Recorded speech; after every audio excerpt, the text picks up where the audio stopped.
the European Union has expressed commitment to supporting Mali's transitional government to be able to hold credible elections that will lead to the restoration of constitutional order. The announcement follows the lifting of economic sanctions against Mali by the ECOWAS Committee of West African States on Tuesday. iAfrica's Julden Jai Suare tells us more. The European Union High Representative and Vice President has said that the EU welcomes the appointment of a civilian president and prime minister to lead Mali's transitional government.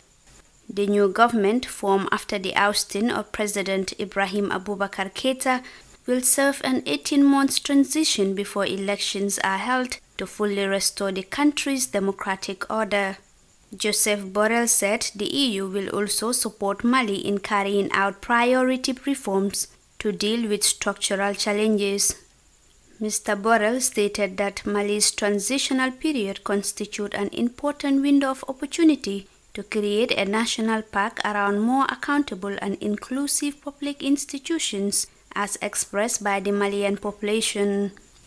As part of a demanding partnership, the European Union representative said they will pay particular attention to concrete actions, particularly in terms of governance, the fight against impunity, transparency and accountability to the defense and security forces.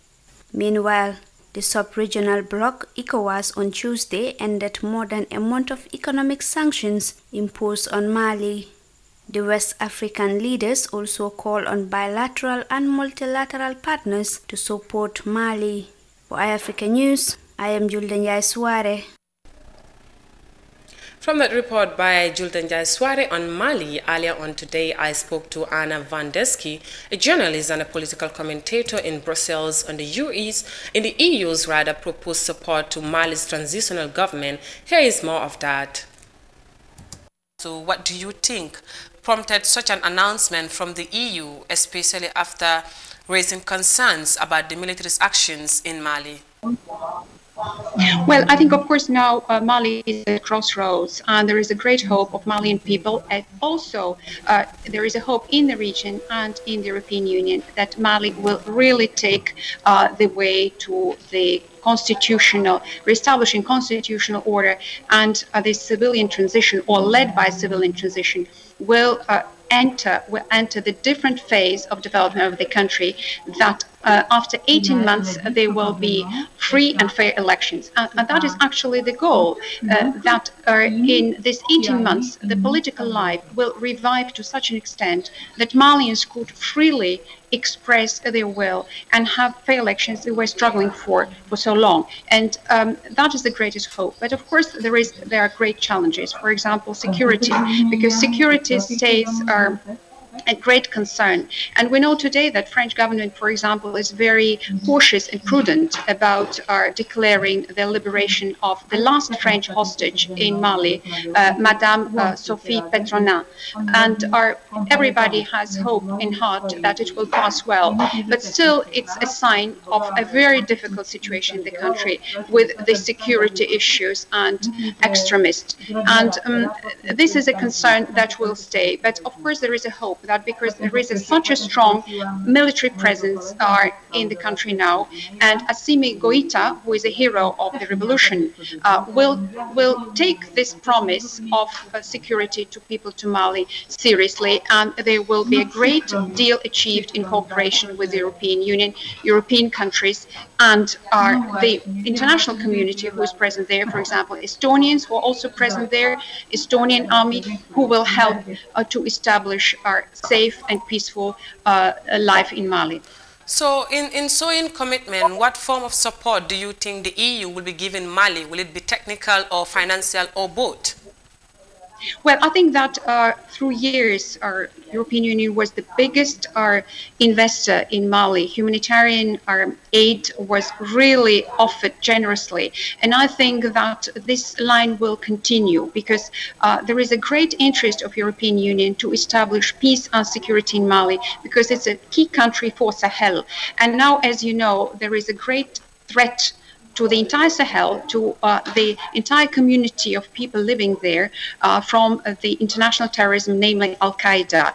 And all these victims among among civil populations are a great pain to international community and, of course, to the European Union.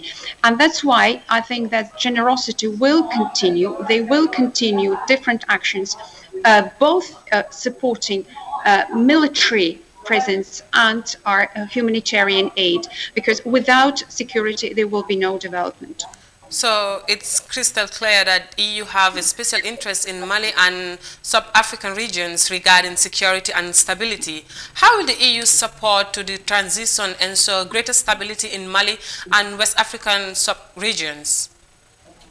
Well, I think that first of all, of course, there is a financial aid that has been distributed already for a long time to different projects, and this aid is also aimed at reform of the state. So it's not only the aid to different NGOs who are fulfilling humanitarian mission, because as you know, for example, Malians suffer great problems with fresh water. In some regions, only half the population has access to what we consider to be normal. So it's water from the water tap. And there is a humanitarian need to ensure that these people, especially in pandemic times, have sanitary conditions of life. But beyond that, I think that it's crucial that European Union supports the reform in Mali, because Mali should be more transparent. Malians should be able to control and stem this terrible corruption that is flourishing now, that it was flourishing till very recent times there, because as you know, many call President Keita the messiah of corruption, and it's a very sad phenomena there, because almost half of state pocket was ravaged by corrupt bureaucrats. And these kind of things, that reform will help Malians to hold their state accountable, because the transparency in governance is one of the aims of the European Union there. They would like to have a Malian state which is transparent and which serves Malian people, and that is the major goal, because without this transparency in state structures, without functional state, you can't ensure the well-being of Malian people. Without the proper transparency, so we hope to see a successful transitional government in Mali. Thank you so much, Anna. Welcome. It was Anna Vandeski, a journalist and a political commentator, with me earlier on.